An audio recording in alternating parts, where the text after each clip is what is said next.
কিচ্ছু করার নাই, সকাল হয়ে তুমি উঠতেই হবে। তুমি যত চেষ্টা করো ঘুমিয়ে থাকবা ঘুমায় তোমাকে দেবে না। যাই হোক, সকালে উঠে আমরা চলে এসেছিলাম কিছুক্ষণ পর ভিডিও করতে। আমাদের লোকেশন হচ্ছে বলখেলা মাঠে। তারপরে আমরা ছিলাম। ভিডিও করা শেষ হয়ে গেলে আর এক জায়গা লোকেশনে করতে গেলাম।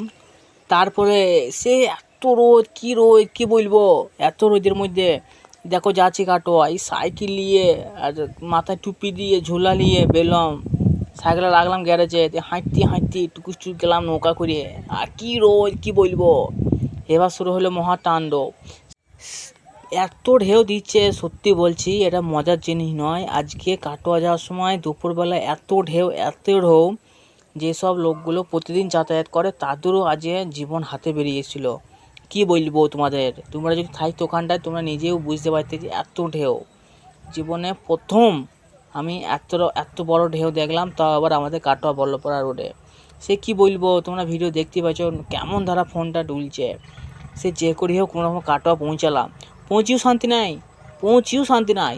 সেই নৌকায় যেখানে আর কি বাঁধে সেখান থেকে নৌকা আবার ঘুরিয়ে দিল।